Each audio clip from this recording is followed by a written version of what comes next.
ಮನುಷ್ಯರು, ಪ್ರಾಣಿಗಳು, ನೀರಿನಲ್ಲಿ ಜೀವಿಸುವ ಜೀವಿಗಳು ಹೀಗೆ ಎಲ್ಲವೂ ನಿನ್ನೆಯಿಂದ ಮಂಗಳೂರಿನ ತಣ್ಣೀರುಬಾವಿ ಆಕಾಶದಲ್ಲಿ ಹಾರಾಡ್ತಾ ಇವೆ.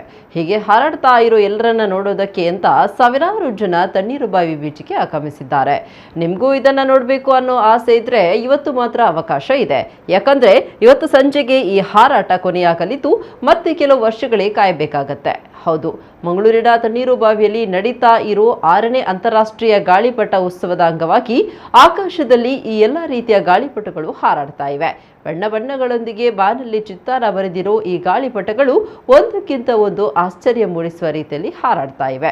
ಗಾಳಿಪಟಗಳು ಹೀಗೂ ಇರುತ್ತಾ ಅಂತ ಜನರು ಮೂಗಿನ ಮೇಲೆ ಬೆರಳಿಟ್ಟು ನೋಡುವಂತಹ ಗಾಳಿಪಟ ಇಲ್ಲಿವೆ. ಪ್ರಮುಖವಾಗಿ 8 ದೇಶಗಳಿಂದ ಬಂದಿರೋ 13 ಜನರ ತಂಡ ಬಗೆ ಬಗೆಯ ಗಾಳಿಪಟಗಳನ್ನ ಇಲ್ಲಿ ಹಾರಿಸಿ ಜನರಿಗೆ ಮನರಂಜನೆ ನೀಡುತ್ತಾ ಇದೆ. ಇನ್ನು ನಮ್ಮ ದೇಶದ ಬೇರೆ ಬೇರೆ ರಾಜ್ಯದಿಂದಲೂ ಸುಮಾರು 35 ತಂಡಗಳು ಆಗಮಿಸಿ ವಿಶಿಷ್ಟ ರೀತಿಯ ಗಾಳಿಪಟ ಹಾರಿಸಿವೆ. ಇನ್ನು ಈ ಗಾಳಿಪಟ ಉತ್ಸವದ ಆಯೋಜಕರಾಗಿರುವ ಟೀಮ್ ಮಂಗಳೂರು ಕೂಡ ನಮ್ಮ ತುಳುನಾಡ ಸಂಸ್ಕೃತಿಯನ್ನು ಬಿಂಬಿಸುವ ಗಾಳಿಪಟಗಳ ಅನಾವರಣ ಮಾಡಿದೆ. ಒಟ್ಟಾರೆ ತಣ್ಣೀರುಬಾವಿಯ ಬಾನಂಗಳದಲ್ಲಿ ಅದ್ಭುತ ಲೋಕವೇ ಸೃಷ್ಟಿಯಾಗಿದ್ದು ಎಲ್ಲ ವಯಸ್ಸಿನ ಜನರು ಎಂಜಾಯ್ ಮಾಡ್ತಾ ಇದ್ದಾರೆ. ನಿನ್ನೆ ಕಾರ್ಯಕ್ರಮವನ್ನ ಜಿಲ್ಲಾ ಉಸ್ತುವಾರಿ ಸಚಿವ ದಿನೇಶ್ ಗುಂಡೂರಾವ್ ಉದ್ಘಾಟಿಸಿ ಗಾಳಿಪಟ ಉತ್ಸವದ ಬಗ್ಗೆ ಮೆಚ್ಚುಗೆ ವ್ಯಕ್ತಪಡಿಸಿದರು.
ಕಡ್ಡಿ ಕಟ್ಟಿ ಅದೆಲ್ಲ ಗಮ್ ಹಾಕಿ ಅದೆಲ್ಲ ಎಳೆದು ನಾವು ಅದಕ್ಕೆಲ್ಲ ಮಾಂಜ ಎಲ್ಲ ಹಾಕೆಲ್ಲ ಮಾಡ್ತಾಯಿತ್ತು.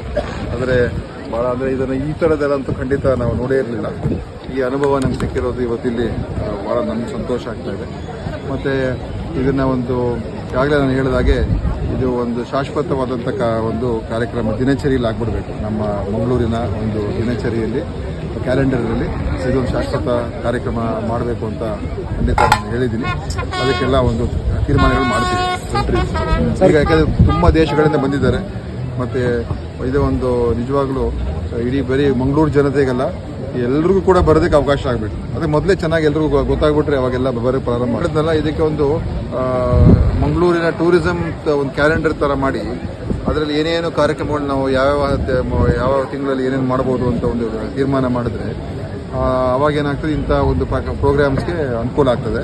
ಈಗ ಟ್ರಯಾಥಾನ್ ಮಾಡ್ತಾ ಇದ್ದಾರೆ ಅಥವಾ ಮ್ಯಾರಥಾನ್ ಮಾಡುವಂಥದ್ದು, ಈ ಥರ ಒಂದು ಚಟುವಟಿಕೆಗಳು ಇದೆಲ್ಲಕ್ಕೂ ಕೂಡ ಮಂಗಳೂರಿಗೆ ಒಂದು ವಿಶೇಷವಾದಂಥ ಅವಕಾಶ ಇದೆ. ಅದನ್ನು ಬಳಸ್ಕೋಬೇಕಾಗ್ತದೆ. ಆ ನಿಟ್ಟಿನಲ್ಲಿ ಈಗಾಗಲೇ ನಾನು ಹೇಳಿದ್ದೀನಿ. ಅದನ್ನು ನಮ್ಮ ಟೀಮ್ ಮಂಗಳೂರವರು ಅವರು ಇದ್ರ ಬಗ್ಗೆ ಭಾಳ ಆಸಕ್ತಿ ವಹಿಸ್ಕೊಂಡಿದ್ದಾರೆ. ಸೊ ಅವ್ರ ಜೊತೆ ಕೂತ್ಕೊಂಡು ಒಂದು ನಿಗದಿತವಾದಂಥ ಯಾರು ಇರಲಿ ಯಾರು ಇಲ್ಲದೇ ಇರಲಿ ಈ ಫೆಸ್ಟಿವಲ್ ಇರಬೇಕು.